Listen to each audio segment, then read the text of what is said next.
When Benjamin Netanyahu raised his voice, trying to intimidate, Ibrahim Traoré didn't flinch, he smiled.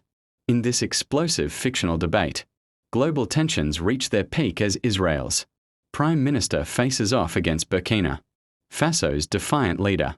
The room goes silent when Traoré answers fire with calm and turns the entire narrative upside down. Was this a clash of leaders or a collapse of old power? Chapter 1. The summit begins.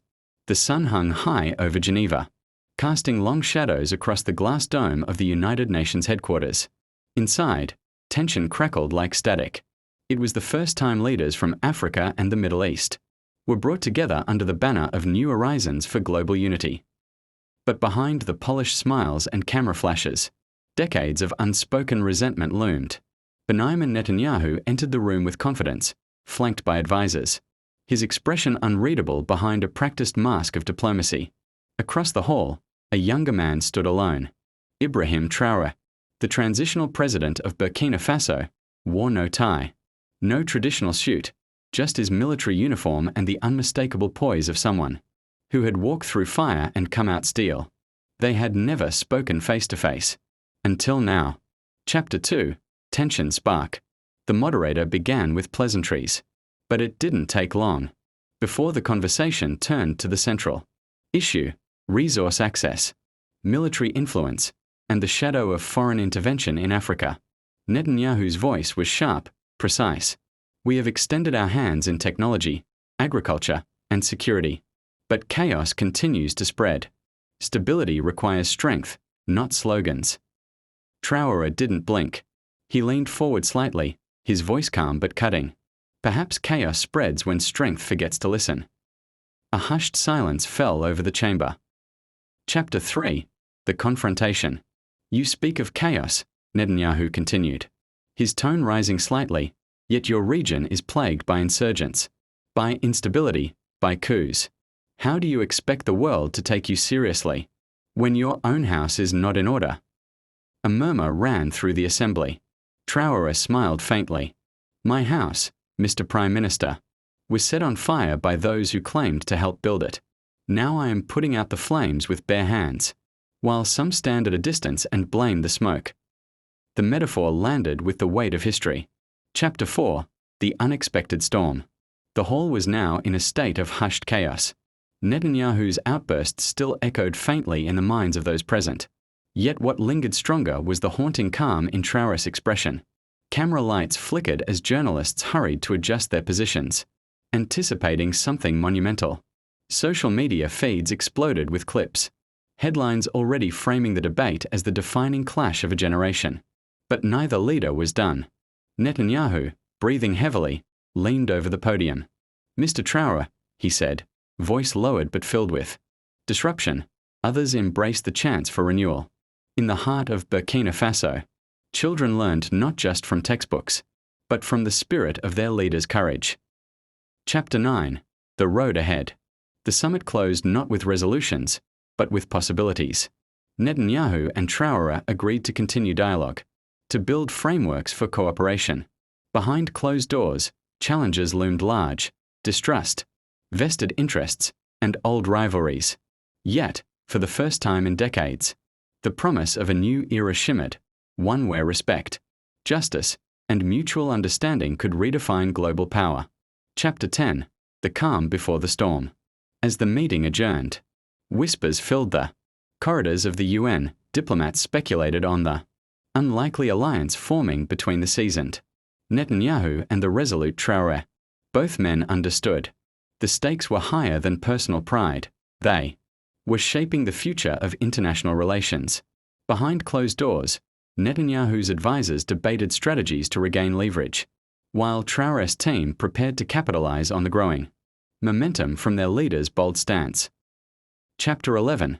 The summit's turning point. Netanyahu's face flushed with frustration but also reflection. Your vision is noble, but the world is unforgiving, he warned. Idealism won't protect your people from the harsh realities of geopolitics.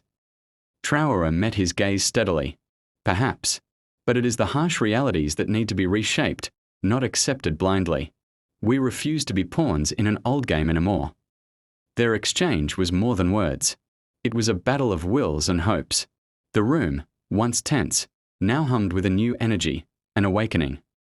Chapter 12. The Pact of Unlikely Allies. In a surprise turn, the two leaders agreed to form a joint task force aimed at fostering sustainable development and security, cooperation between Israel and Burkina Faso, signaling a new chapter in diplomatic relations.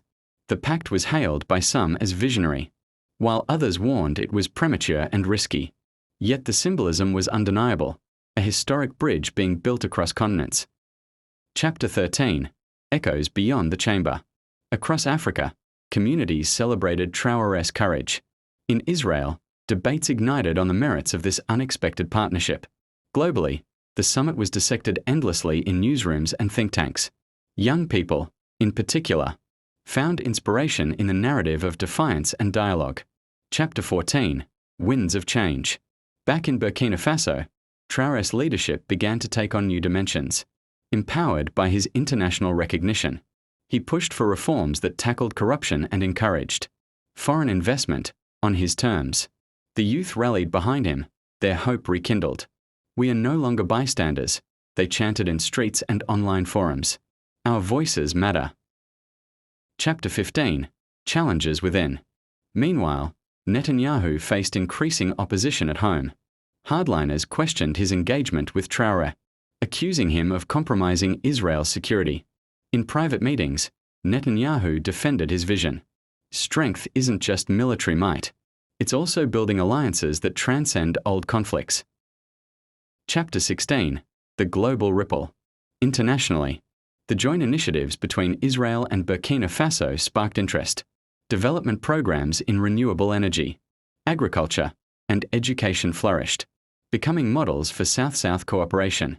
Other nations began reconsidering their foreign policies, sensing the dawn of a new geopolitical era. Chapter 17. Shadows of resistance. Yet, resistance remained. Old powers and vested interests plotted to undermine the fragile alliance.